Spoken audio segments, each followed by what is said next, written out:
if that music didn't wake you up, I don't know what will. Hi, everyone. My name is Steve. Hang on. We'll get started in just a couple minutes.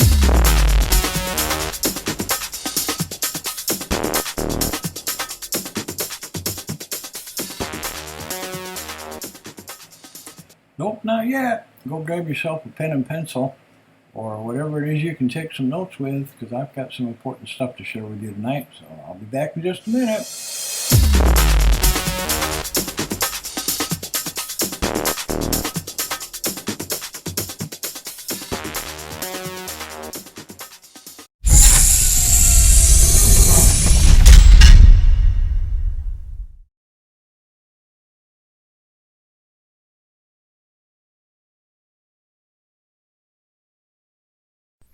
Hello, my name is Steve, and I want to thank you for joining me today. I have some great information to share with you, so I encourage you to turn off your cell phone, Facebook, and whatever other instrument of distraction you might have on, and listen carefully for the next hour or so. I guarantee you will not be disappointed. We're going to explore a totally new way of looking at your business and how you can successfully launch it. You'll also learn how to ensure that it has no flaws before the official launching. Most of all, by the time we're finished, you'll be absolutely sure, beyond the shadow of a doubt, that it is really, without question, what you want to do. Are you ready? Great. Let's get started. But wait, I doubt that you've ever heard of me, and in fact that is by design. I really prefer to fly under the radar so I can conduct my business without distractions. So, as a way of introduction, I'll just simply say that my name is Steve, and I've been marketing online and offline since 2004. I began by becoming a master at using eBay and have sold thousands of dollars worth of items. But it wasn't enough. I needed more challenge, and then I discovered writing. I'd always enjoyed writing, but never considered the fact that I could actually make money on it. And then along came Amazon. Just what the doctor ordered as a cure to my publishing woes. Since I discovered just how quick and easy it was to actually get published and not have to face rejection around every corner, I've made a pretty good living with my writing. I'm not one to show off as it relates to my income, and in fact Amazon doesn't even allow me to share my statistics with you, as it's a violation of the terms of service. Let me just say that I no longer have to worry about paying my bills each month, and leave it at that. I'm going to show you how I approach my writing business every day, and by doing so, I will help make your life much easier and stress-free. What I've created is a new way of looking at your online business, whether it's writing, marketing a product, or even a service. We will, in the next few minutes, learn how to treat the launching of any new business as part of a checklist, just like one you'd use if you were going to go flying. By completing your checklist each and every time you launch a new business or a new part of one that you already have up and off the ground, you'll know beyond doubt that what you've done is going to actually work for you. And now, it's time to kick the tires and light the fires. Your new business is ready to fly. In flight school, way back in the 70s, I learned that you never ever take your aircraft up without having gone over a specific checklist. The same holds true in your business. If you simply give it a go, you're doomed to fail. You have to have a way of knowing that what you're about to do will actually get off the ground.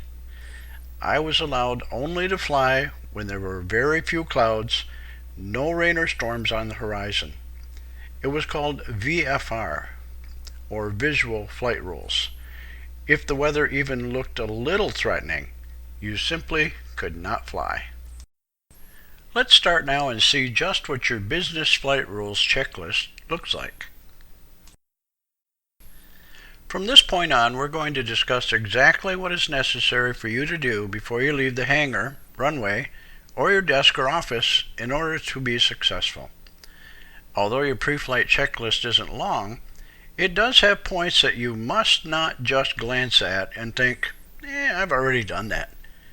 Chances are good that you have not done them or looked closely enough at them to ensure that all is well and that your venture is ready to launch into the wild blue yonder of the sky or the business community.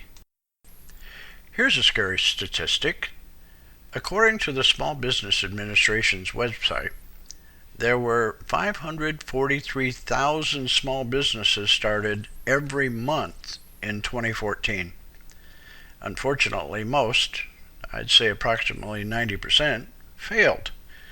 They never even got off the ground. The owners were so focused on getting going that they forgot to actually see what they were doing. They didn't go through their checklist, if in fact they even had one. They failed, and they really didn't have to. Having one's hopes and dreams shattered is no fun. I know this from experience, and it's likely that you do too. As you hang your head in embarrassment, you realize what has happened, and it can take quite some time to recover. Those that do recover, though, are the ones that sometime in the future will actually succeed. Those that don't probably shouldn't have tried in the first place. They weren't entrepreneurs, they were wantrepreneurs. Let's see what we can do now to help you avoid that scenario, okay? I have a friend that is a captain for a major airline in the United States. He flies the largest jumbo jet made, and because of his seniority, he's able to often take a full month off for vacation. When he returns, he goes back and makes sure that his skills have not diminished by flying the chair. This is a simulator, and it forces him to review updates in emergency situations and the responses required to ensure a safe flight for everyone on board. He knows exactly what to do should there ever be an emergency, and those actions are predetermined. You must have that type of mindset in your business. Always be learning new things, reviewing what you've already learned, and know that if something happens, you will have the skills and training to handle the situation. Handling a situation doesn't mean that you do everything yourself. One of the most important lessons you should learn early on in your business career is to bring aboard others that have skills and talents that complement yours. If you need help or assistance, simply make the call to someone you know, like, and trust. Ask them for help. You're flying the business. Let them take care of the groundwork.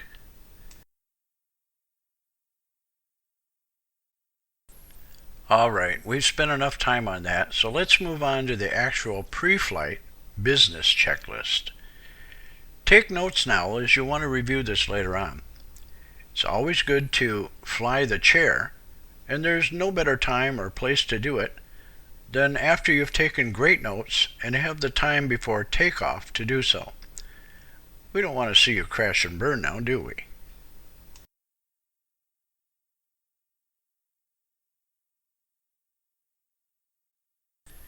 Now, the list I'm going to share with you is by no means all-inclusive. It will, however, give you the basic training you need to get off the ground. Rules and procedures change all of the time, so it's important to always keep yourself updated and informed as your experience in business grows.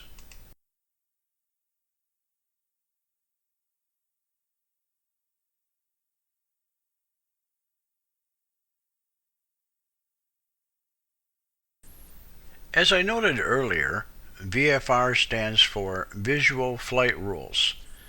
Normally these rules are for flying on a nice clear day with little wind and no weather concerns. The same holds true in your business. It's always safer to fly your business when there are few obstacles in your way and you can clearly see what is ahead of you and around you. It just makes life a little easier when you don't have any surprises coming out of the clouds.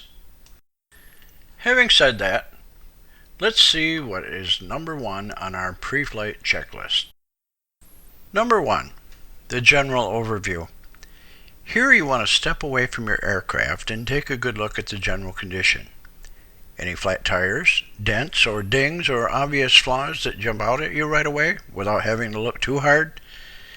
If there are concerns that pop out at you, then you should stop and get them fixed before going forward. In business, for example, you could get notice in the mail that your neighbors are upset because you started a business out of your home. They called the authorities and said that they suspected that you haven't yet filed for a business license, or that the zoning in your area isn't going to allow you to run your business out of your home. That could mean that someone from the city, county, or even federal government will be stopping by soon to shut you down. Don't take the chance. Do it right the first time.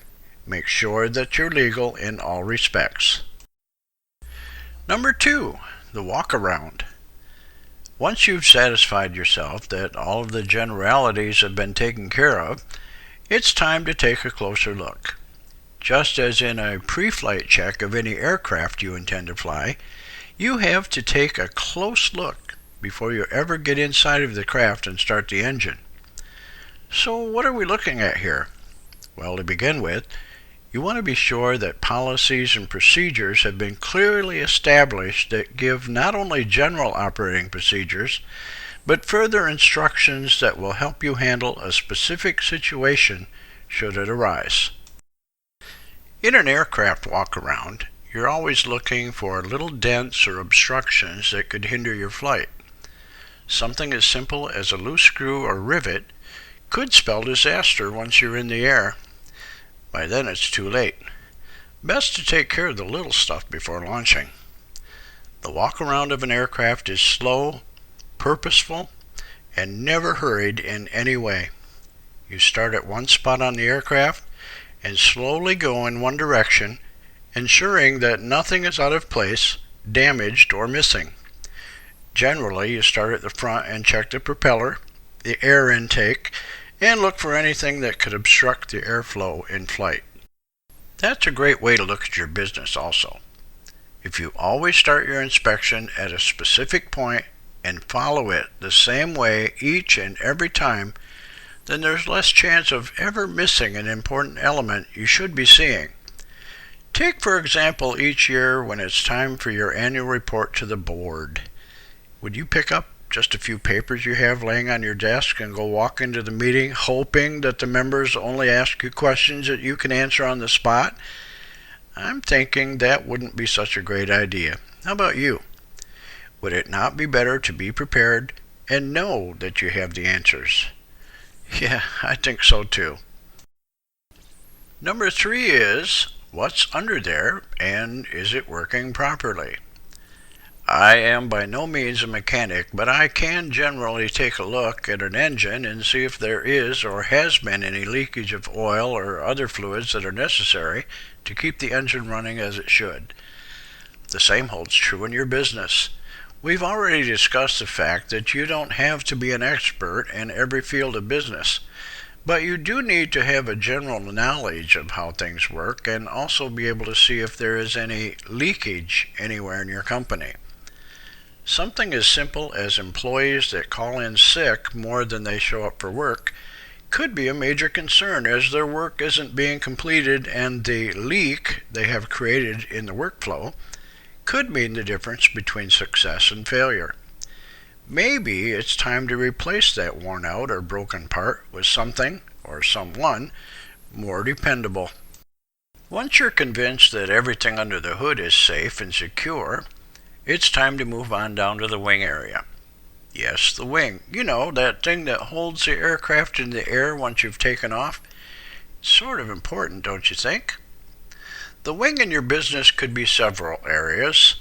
Perhaps you need more financing to stay aloft. Or maybe you need a couple more wing supports to ensure that nothing falls off while you're heading to your next meeting with those dreaded corporates.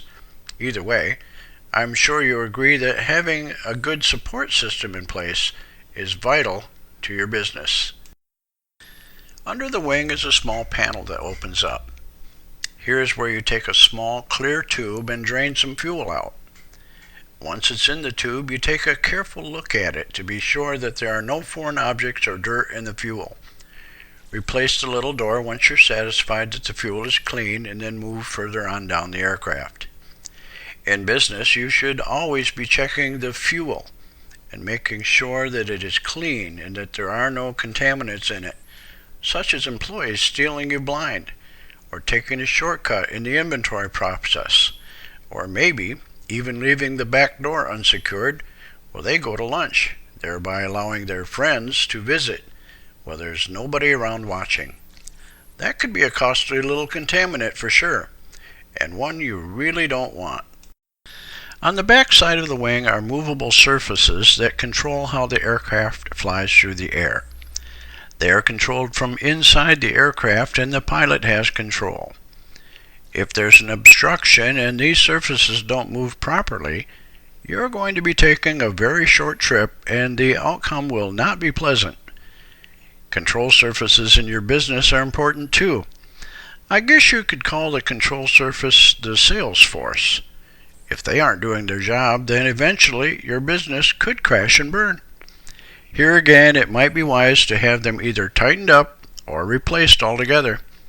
Even if it means that your business is grounded for a short time, it will be worth your time to make sure that these control surfaces are doing what they're supposed to be doing. Okay, you've completed your outside walk-around part of your pre-flight check. Time to climb up into the pilot seat and see what's next. Alright, step up on the wing and into the cockpit.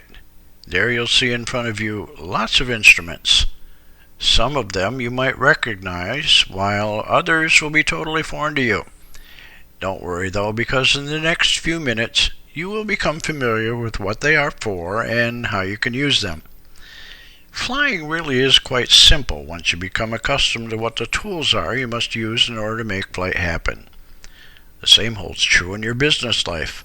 Once you inundate yourself into the role of your business, it pretty much becomes automatic when decisions have to be made or directions changed to increase your business. Let's begin with one of the most simple instruments on the dashboard, and that would be the artificial horizon. With this simple tool, you're able to judge whether or not your wings are level. If they aren't, you make very slow and deliberate adjustments until they are. In business, you always want to go slow enough to make small adjustments while ensuring at the same time that you aren't wandering off course. And that brings us to another instrument, the compass. Now everyone knows what a compass is used for. But what few people understand is that a compass can get you more lost than you would have been without one to use. Let me explain. There is north, and then there is magnetic north. Choosing the right one to base a flight direction on is vital. Sometimes it's even easier and safer to follow a road or railroad track below you, as they are always going to go somewhere. Choosing a compass heading without having any landmarks to judge your decision on is risky. In business, this could be something you'd want to consider. If there is a proven road or landmark with which you are familiar, then it might not be such a bad thing to choose that proven path. When there is no path or previously used information available, sometimes you have to cut your own trail. That can be both challenging and fun at the same time. Most important, though, is at least knowing that there are options in the directions you're going to take.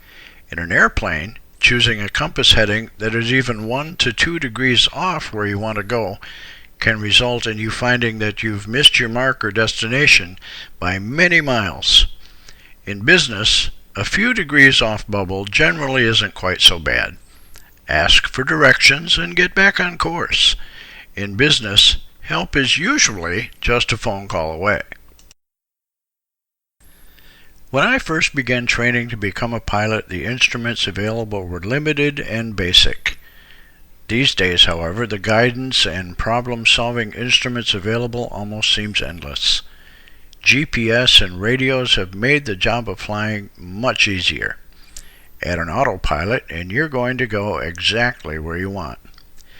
In business, however, aside from the availability of the internet, not much has changed. You must still learn new things, stay up to date with data you collect or have collected, and you have to keep abreast of current trends. The old saying goes, if in business you aren't moving ahead, you're falling behind. There is no running in place when you're in business. Keep up or lose. Of course, the choice is still yours, and it depends on how bad you want the success you've worked so hard to achieve. The next instrument on the dashboard is the altimeter. This tells you how high you are above the ground at any given time, and it's important because if you have a mountain ahead of you, you need to know that you're high enough to clear it. Solid Business Sense is your altimeter. It'll help you get over the high spots in your business that seem insurmountable. You won't run into the mountain because you'll be able to adjust to whatever is in front of you, whether it be competition, new technology, or even a stubborn client. Moving on down the dashboard, you'll find the airspeed indicator. Obviously, this tells you how fast you're going through the air. Ground speed and airspeed are two speeds you want to keep track of because you base your fuel consumption on these indicators. Business ground speed is important too. If you're running too fast toward or even away from competition, you could run out of gas very quickly. Best not to take the chance. Slower speeds consumes less energy and helps keep you from running out of gas as you near the end of your day, month, or year. You'll get to your destination, just not quite as quickly as you imagined.